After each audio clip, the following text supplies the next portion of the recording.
Okay. Hello and welcome to the first live session of the NPTEL MOOC course on Economics of Health and Education. So I welcome all of you to this first live interaction, and I encourage the learners to post questions and doubts about the course that you have been doing. I hope you can all hear me, and if you can hear me, please say so in the YouTube chat that you are on now, and I am ready to take your questions.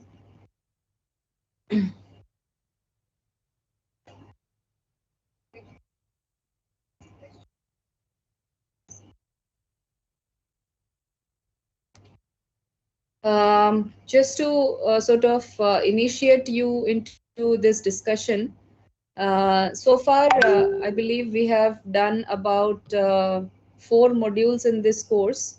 The 6th week of the course is currently live, and I believe that you have been going through the lectures that are shared with you.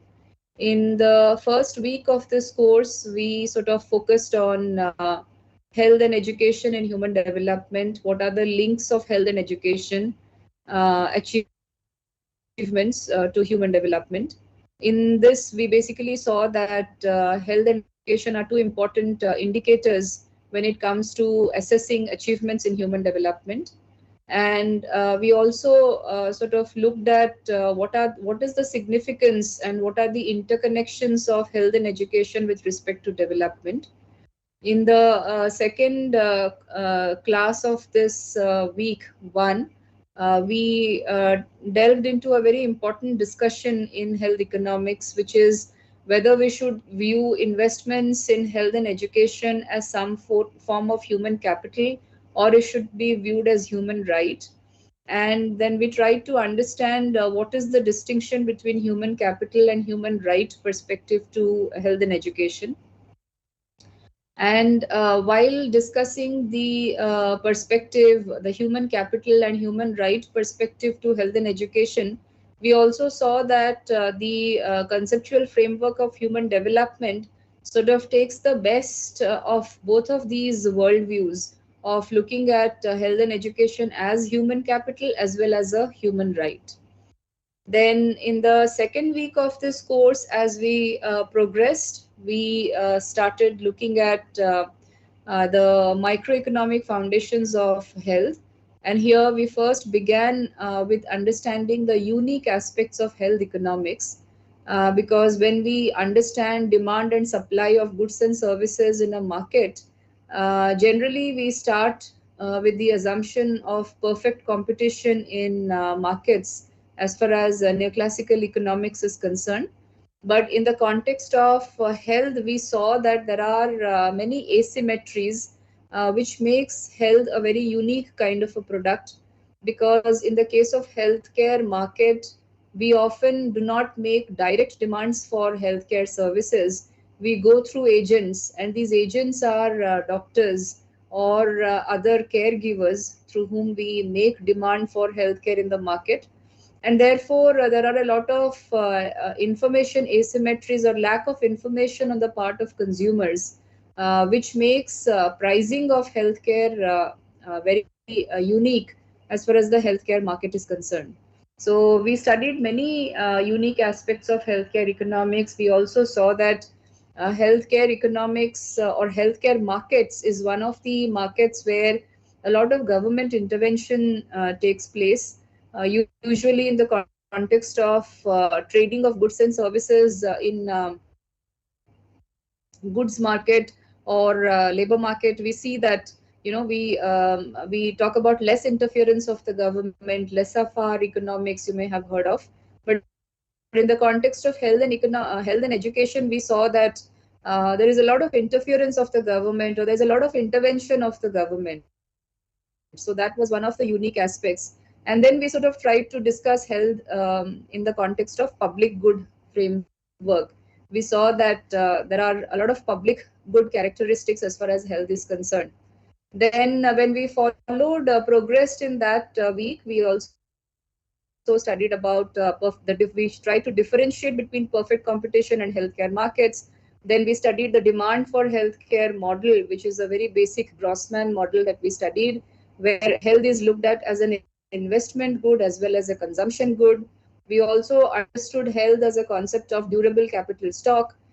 Then we looked into some empirical analysis of is demand for health downward sloping, and then we found that yes, in many situations, demand for health is downward sloping. That makes it possible for us to understand health markets in the context of neoclassical economics.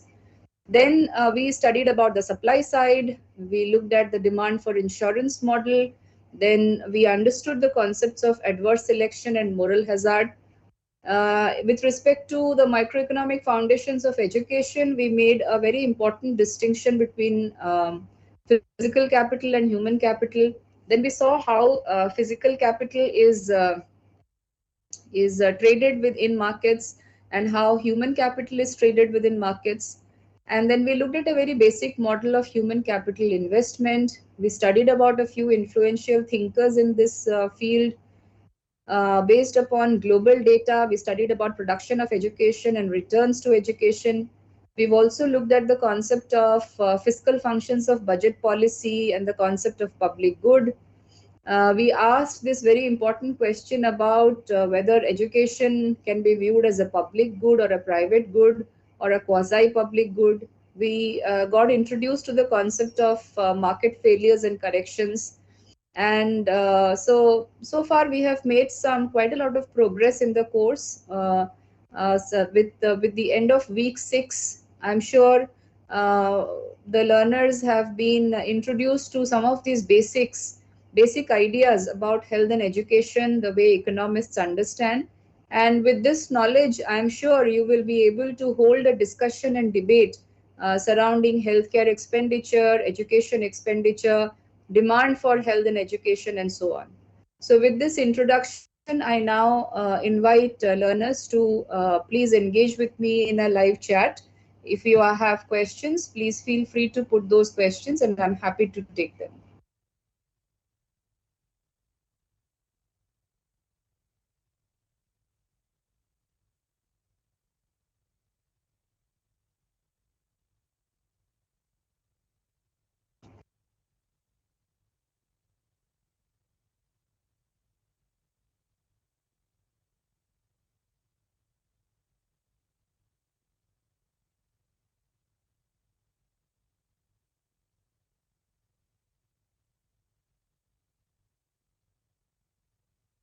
Okay, I can see that there are a few questions on the YouTube link here. Let me sort of take these questions.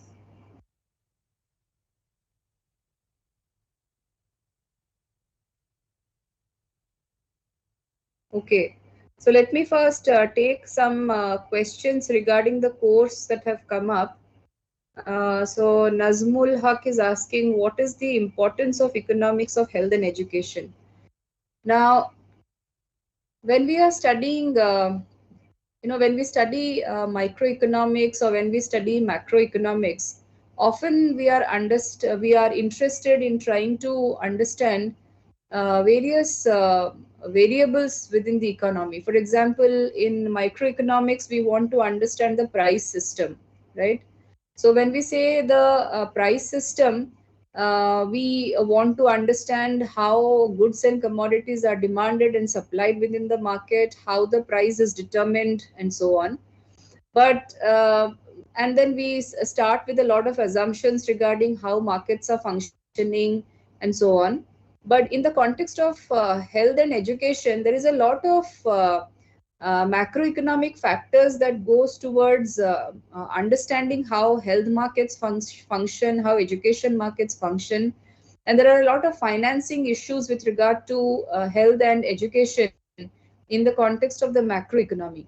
There are certain set ways in which individuals also individual behavior or consumer behavior also helps us determine how much of health and education is demanded in the market. Because you see, the demand for health services or demand for education services have a direct impact on our well-being. So it is in this context that economics of health and education has emerged as one of the important subdisciplines within the larger discipline of economics. And many economists are working in this area where they want to understand allocation of this, because of which governments intervene. So these are some of the issues that makes health and education economics an important part of economics, study of economics. And increasingly now we see that the infectious diseases, communicable diseases, non-communicable diseases, these have an important these have significant impact on the health conditions of people. And because it has impact on health conditions of people, it impacts work productivity also. So when it impacts work productivity, it also then impacts labor supply within the economy. And any beginner in economics would know that labor supply is one of the important variables within the economy. So if there are these deep interconnections of labor supply, demand for goods and services with the provision of health and education, then we need to have an economic understanding about how these goods and services are also provided. So that tells us about the importance of the economics on health and education. I hope I have answered your questions. Uh,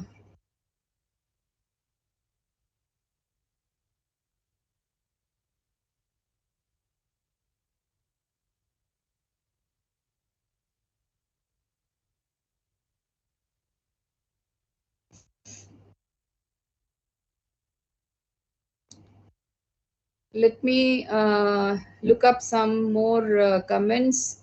So there are many learners who are saying that you cannot understand English. You want Hindi translations, Assamese translations. Now NPTEL is working towards providing you regional language translations. So if the transcripts are available in those translated formats, you may be able to look up those.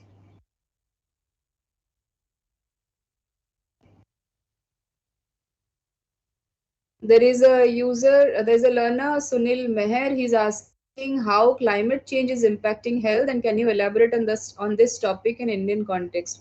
Of course, climate change is impacting health. In fact, there is a lot of studies that are emerging in the context of climate change and health conditions, and there are a lot of econometric studies that are emerging in the context of the impact that climate change is making on consumption patterns, on income patterns, livelihood patterns, and and climate change is not just, of course, about temperature rise. It is also about the changing ecosystem of agricultural production, the changing ecosystem of different kinds of disease burdens, disease patterns, as a result of which the profile of diseases that are coming up in the developing countries context, the developed countries context, these are all central to the understanding of climate change, because climate change has altered the way we understand diseases as well. And because India or other developing countries are seeing a mix of both communicable and non-communicable diseases, so climate change plays a very important role in the context of disease profiling, and also disease profiling within different segments of the population.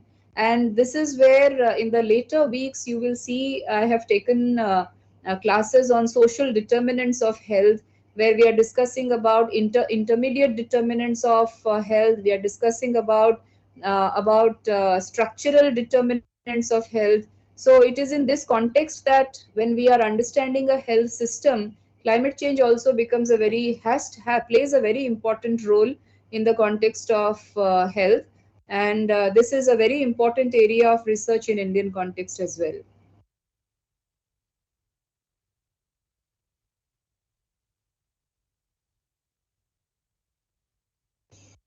I can see another question by Sunil. He's asking what models can be useful for studying nutrition and health imbalance, like undernutrition, obesity problem, etc.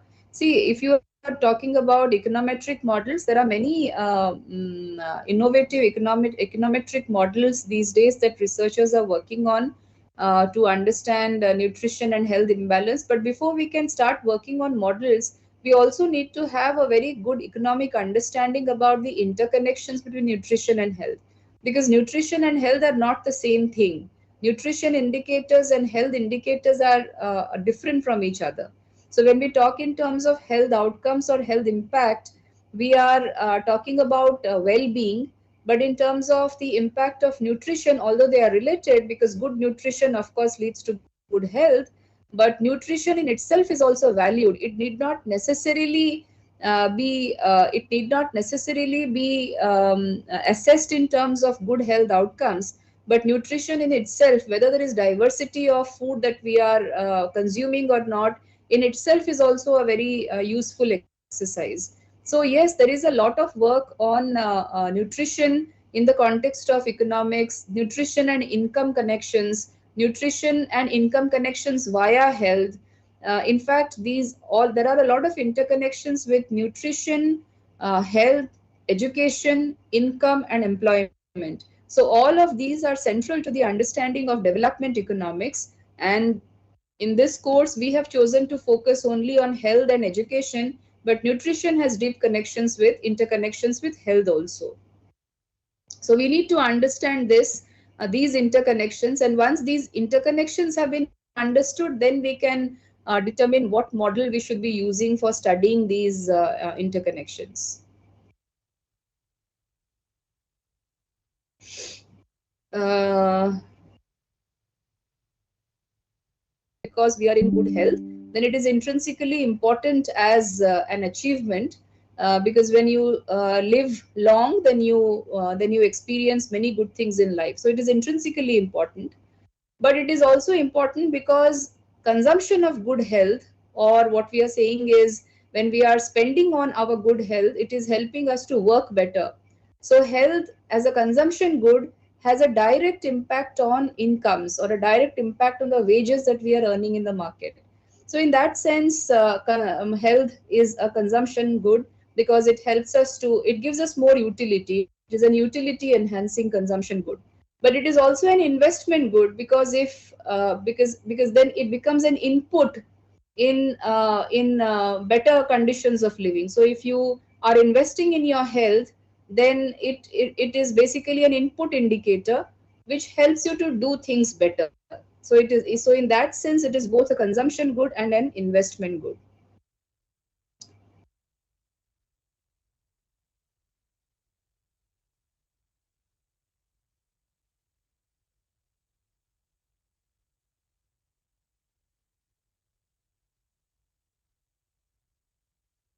I can see that there are learners who are putting some assignment questions here. Please put them in the portal and we will answer them on the portal.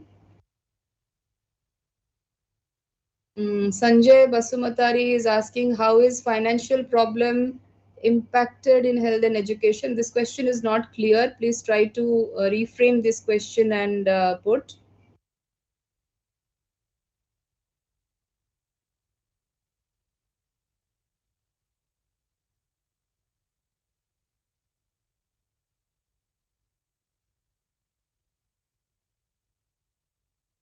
There is a question on what is human development. So, these are some basic questions that you are asking. So please go to the first lecture of this course, where we have tried to understand human development as expansion of choices.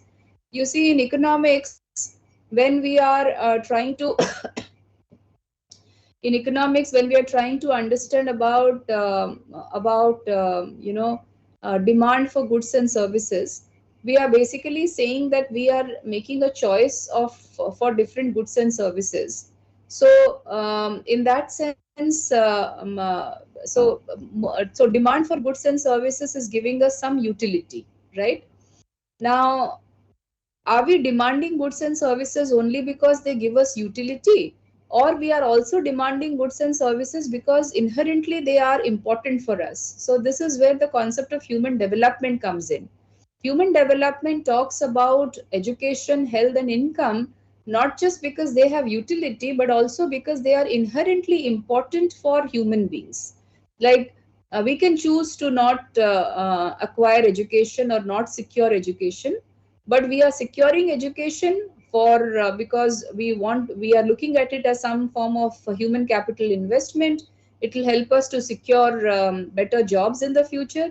But securing good education is intrinsically also important for us because it creates a lot of minimum capabilities. So in that sense, human development is talking about expansion of human capabilities, not necessarily in the form of what resources can be generated because we have those human capabilities, but because after creation of these human capabilities, it gives us a better scope or freedom of being able to choose what we want to do, what we want to understand, how we want to lead our lives, and so on. Not necessarily because we want a job, but because we can use these intrinsic capacities or capabilities to be able to make better choices in our life.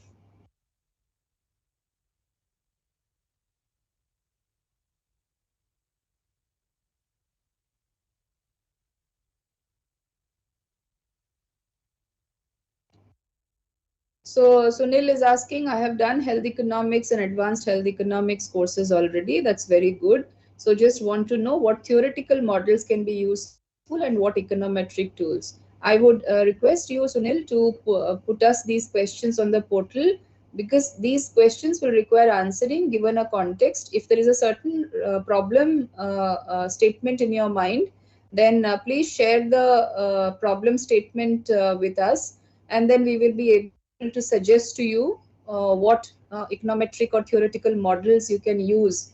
We need to look at the variables that you're using. What is the level at which you are doing your study? What is the data that you have for your study? Once after having looked at the data, the model can be suggested to you. In general, we use logistic regression for understanding about social determinants. So I want something else if you can suggest. So as I said, you first share with us what are the data, what are the variables that you have with you. And often logistic regression is also a very significant model that helps us to, it helps us to understand what are the odds of a certain event happening or not happening, and that itself can give us a lot of insights into socioeconomic conditions at a decentralized level. But if you're looking at something more than that, we need to understand what is your variable set. Once we understand what is your variable set, then we can always suggest what is to be done.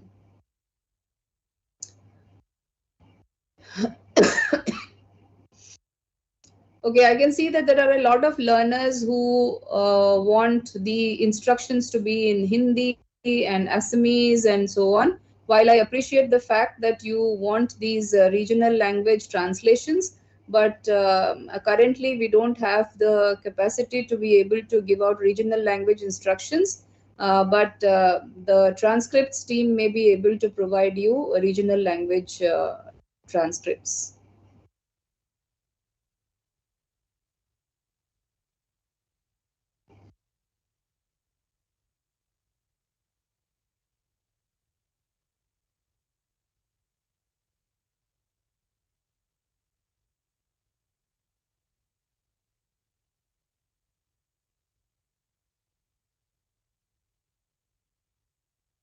Hriday Raj is saying that I'm facing problems in assignment. Questions are too tough. Please post your queries on the portal.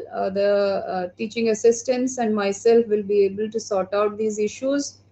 If you are facing problems in some assignment, please put your questions on the portal and we will be able to answer them. I also want to humbly request the learners that there are many learners who are putting questions on the portal by saying that we don't understand what is happening in such and such minute, in such and such video. Instead of asking us to look at the minutes and the seconds in the video, if you can exactly put the question from the video on the portal, it will help us to answer better.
If I have missed out on any questions from the beginning, then please put those questions again and I can take it up.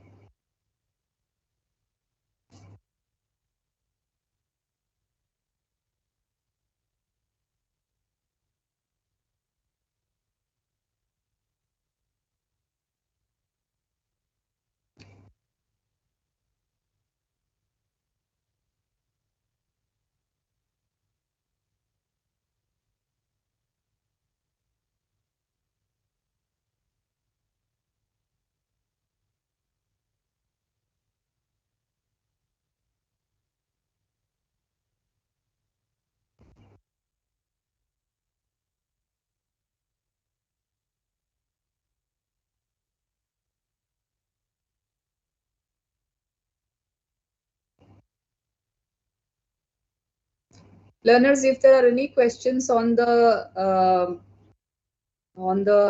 week-wise lessons, please put them on the chat box.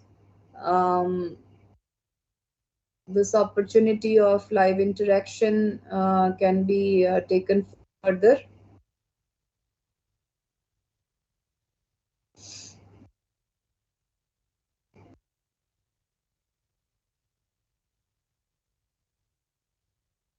Some questions answers given in PDF, please. Meaning I'm not understanding this question. Prabin and Harita are asking, ma'am, some questions answer given in PDF, please. Meaning you're asking for some question and answers in PDF, or it's not clear exactly. Can you try again, please? I'm unable to submit assignment weeks 1, 2, and 3. Will there be any problem? You are supposed to be doing the assignments. Please do the assignments. If you are facing any problem with the assignments, put those questions on the portal, and the TAs and myself, we will take those questions and we'll see what are the problems that you are facing. But you must share the problems that you are facing on the portal.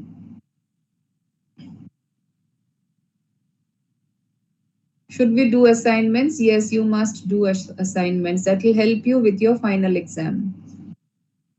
Because 25% of the questions that you answer in the final exams will be taken from your assignments. So if there is any question in your assignments that you are not able to answer, you must, after the assignments are over, ask for clarifications on the portal. And in the week following that, we should be able to clarify those questions for you, the doubts for you.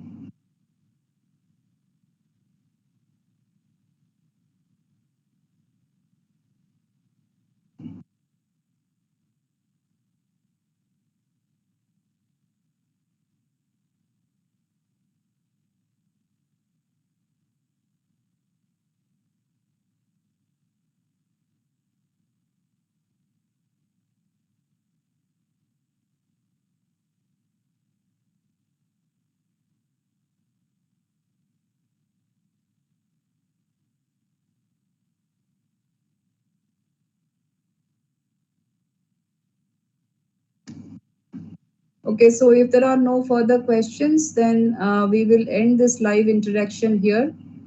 Thank you, learners, for joining. And if you have further queries, please put them on the portal. We will see you in the next live interaction.